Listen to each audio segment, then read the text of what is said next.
qiyaman ihtiqaman. Assalamualaikum warahmatullahi wabarakatuh. Waalaikumsalam warahmatullahi wabarakatuh. Julusan Bismillahirrahmanirrahim. Allahumma sholli ala sayyidina Muhammadin al-Fatih.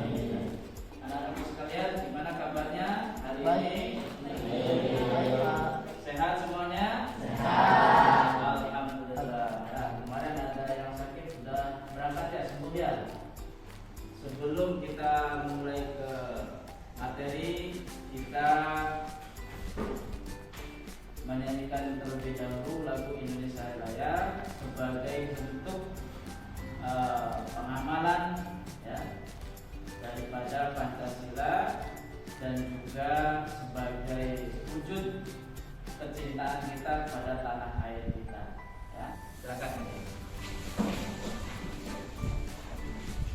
Kita Indonesia Raya. Indonesia tanah airku, tanah tumpah darahku. Baik, selanjutnya Bapak absen terlebih dahulu ya untuk kehadirannya. Yang pertama Ainul Aulia. Kemudian yang kedua Alfian Setiana. Kita masuk pada nih materi tentang khulafaur rasyidin. Baik ya. Bapak ingin ajukan dua pertanyaan nih ya, Pak. Ya. Yang pertama nih, baca kelihatan nggak? Jelas ya. Apakah khulafaur rasyidin itu sama dengan presiden? Menurut saya sama Pak, cuma berbeda di zamannya saja. Ya bagus. Coba barangkali yang lain bisa menjawab pertanyaan yang kedua ini. Oh ya coba Nadine ya, Nadine silakan. Perbedaannya adalah Khulafaur Rasyidin dipilih oleh para sahabat, sementara presiden Indonesia dipilih secara demokrasi dengan pemilu. Iya bagus ya. Nah, ini jawabannya termasuk sempurna ya. Supaya pembelajaran kita lebih terarah ya, kalian semuanya bisa melihat tujuan pembelajaran kita pada siang hari ini adalah menganalisis peristiwa yang terjadi pada masa Khulafaur Rasyidin sebagai inspirasi dan teladan dalam menghargai serta menghormati perbedaan pendapat ya. Peta konsep pada materi Khulafaur Rasyidin ya, diantaranya yang pertama latar belakang Khulafaur Rasyidin. Ini sudah kita kupas tuntas pembahasannya di minggu-minggu sebelumnya. Kemudian kita akan lebih konsentrasi dan fokus kepada pembelajaran yang kedua, suksesi pemilihan kepemimpinan 4 khalifah dari Khulafaur Rasyidin ya.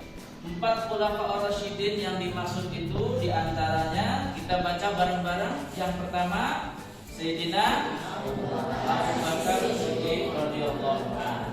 Yang kedua, yang keras suaranya Umar bin Khattab radhiyallahu anhu. Yang ketiga Sayyidina Utsman bin Affan radhiyallahu anhu. dan yang keempat Ali bin Abi Thalib radhiyallahu anhu. nah Sayyidina Ali bin Abi Thalib radhiyallahu anhu. Baiklah, untuk lebih fokus terhadap pembelajaran kita dan juga supaya pembelajaran kita di siang hari ini lebih menarik, kita buatkan kelompok terlebih dahulu ya. Kita buat kelompok 4 kelompok saja ya. Di antaranya Bapak beri nama kelompok pertama kelompok Abu Bakar Siddiq. Yang kedua kelompoknya Umar bin Khattab. Kemudian yang ketiga kelompok Utsman bin Affan dan yang keempat kelompok Ali bin Abi Thalib. Ya.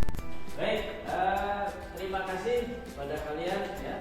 sudah terbentuk kelompok ya, dari masing-masing kelompok dengan ketua kelompoknya masing-masing. Sudah siap ya kita berdiskusi pada materi Khulafaur Rasyidin.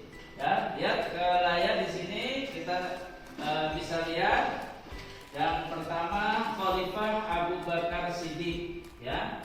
Beliau memerintah dari tahun 11 sampai 13 Hijriah atau bertepatan dengan 632 Masehi sampai 634 Masehi, sehingga beliau hanya 2 tahun saja memerintah.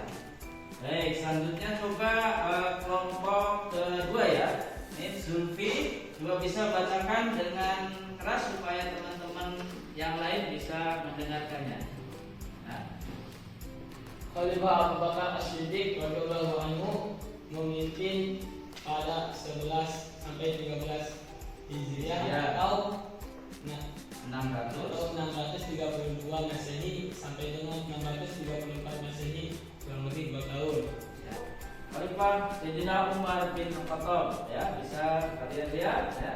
Beliau memerintah dari tahun 13 sampai 23 Hijriah atau 634 sampai 644 Masehi. Beliau memerintah kurang lebih 10 tahun, jadi lebih lama dari Sayyidina Abu Bakar. Ya. Ketiga, ya kita bisa lihat ya di layar Khalifah Utsman bin Affan. Beliau memerintah dari tahun berapa? 23 sampai 35 Hijriah Atau bertepatan dengan 684 sampai berarti beliau memerintah berapa tahun? 12 tahun. Baik, yang terakhir, Khalifah siapa yang terakhir? Ali bin Abi Thalib. Coba ulangi, apa? Sedikit. Ali bin Abi Thalib, ya. Setelah Utsman bin Affan, ya, meninggal dunia, para tokoh kaum muslimin bermusyawarah dan tidak menemukan orang yang layak menjadi khalifah selain Sayyidina Ali bin Abi Thalib. Ya, beliau adalah dikenal sebagai pribadi yang cerdas. Ya, Sayyidina Ali itu cerdas sekali orangnya, ya, ahli bahasa. Ya. Beliau berani, ya, dan juga tentunya sebagai pemimpin dia sudah amanah. Ya. Baik, untuk selanjutnya supaya kalian lebih fokus dan juga lebih berkembang ilmu pengetahuannya khususnya di dalam pembahasan Khulafaur Rasyidin ini, kita akan munculkan beberapa pertanyaan sebagai bahan diskusi kalian.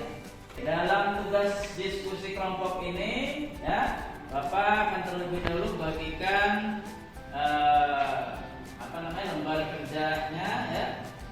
Silakan untuk nanti kalian tuangkan ide-ide. Yang pertama pertanyaan ini khusus kelompok 1 ya. Sistem apa yang dipakai dalam pemilihan dan pengangkatan khalifah pertama Khulafaur Rasyidin? Kelompok 2 pertanyaannya apa yang bisa kita terapkan ya untuk masa sekarang dari gaya kepemimpinan Khulafaur Rasyidin? Yang ketiga, bagaimana proses pemilihan Khulafaur Rasyidin? Ya. Untuk kelompok 4, pertanyaannya apa perbedaan kepemimpinan Khulafaur Rasyidin ya, dan khalifah sesudahnya? Kemudian pertanyaan umum semua kelompok.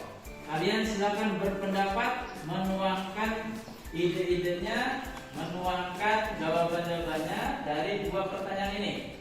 Berikan 1 contoh suksesi pemilihan pemimpin yang kamu ketahui, ya. Apa? Pilih. Kemudian satu saja ya. Kemudian kamu jelaskan bagaimana langkah-langkah pemilihannya, seperti apa.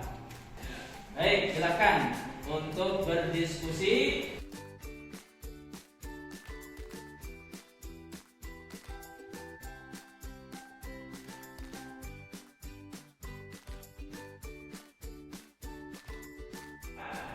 Alhamdulillah sudah selesai semua ya.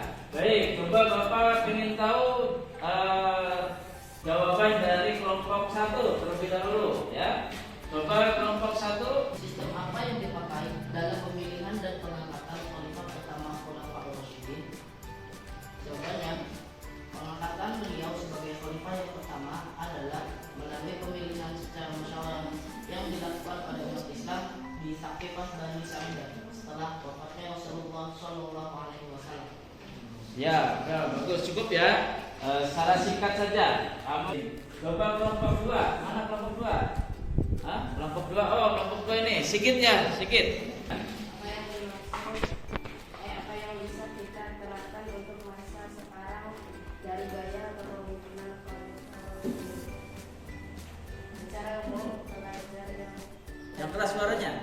bisa kita ambil dari kepemimpinan para khalifah Rasyidin menjadi pemimpin yang tegas, bijaksana, dengan ilmu yang luas serta mendalam, menjadi pemimpin berani mengambil tindakan. Selanjutnya kelompok 3. Mana kelompok 3? Ya. Kelompok 3. Siapa yang akan mewakili membacakan hasil diskusinya? Yang keras karena suaranya. Bagaimana proses pemilihan Khulafaur Rasyidin? Jelaskan kenapa bisa berbeda-beda.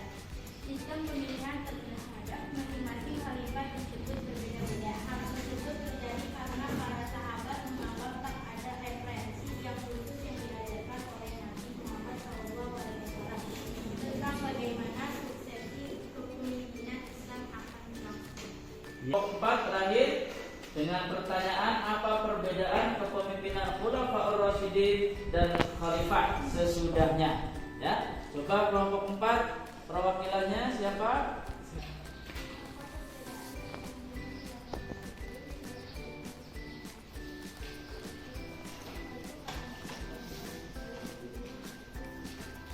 Yang keras suaranya, yang keras.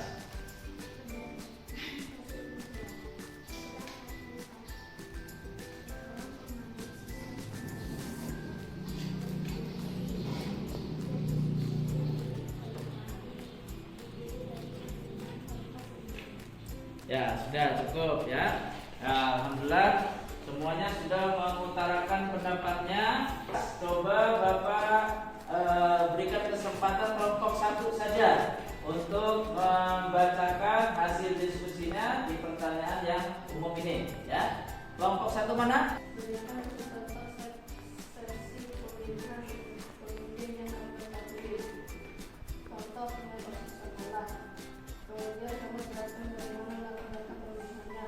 1. Konsultasi dan pendaftaran anggota OSIS. Dan 2. Seleksi dan tes IPT dan kesulitan. Aplaus semuanya untuk kita semua ya. Masih tetap semangat ya, masih tetap semangat. Kita beri kesimpulan terakhir ya dari materi yang kita bahas ya, dari mulai diskusi pertama, kedua dan seterusnya ya. Kalian sudah menyimpulkan.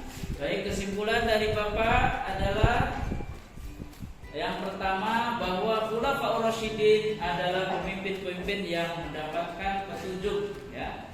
Kemudian di antara Khulafaur Rasyidin yang 4 itu, yang pertama Sayyidina Abu Bakar Siddiq, kemudian yang kedua Umar bin Khattab, Utsman bin Affan, dan Ali bin Abi Thalib radhiyallahu anhum. Dan yang mana beliau-beliau itu melanjutkan kepemimpinan setelah Rasulullah SAW. Itu kesimpulan dari Bapak. Kan untuk kesimpulan terakhir dari kalian, coba kelompok 3 ya. 1. Khulafaur Rasyidin telah memimpin dengan bertanggung jawab, amanah, tegas, demokratis, karismatik, adil, dan bijaksana. Ceritanya selalu mengedepankan kepentingan agama dan umat daripada kepentingan pribadi. 2. Iya. Prestasi kepemimpinan kehadiran Khulafaur Rasyidin sebaiknya dicontoh dan dijadikan motivasi bagi para pemimpin selanjutnya untuk kemajuan peradaban umat Islam. Alhamdulillah kita pada siang hari ini pembelajaran kita selesai sampai di sini.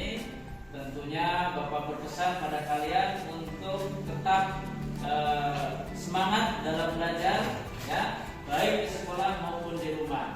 Tetap semangat dan jadilah anak-anak yang bisa meniru seperti kepemimpinan Khulafaur Rasyidin. Alhamdulillah. Baik, pelajaran kita nanti Bapak informasikan untuk pertemuan selanjutnya, yaitu tentang prestasi-prestasi yang dicapai oleh Khulafaur Rasyidin. Ya, baik, sebagai penutup, marilah kita baca bersama-sama hamdalah.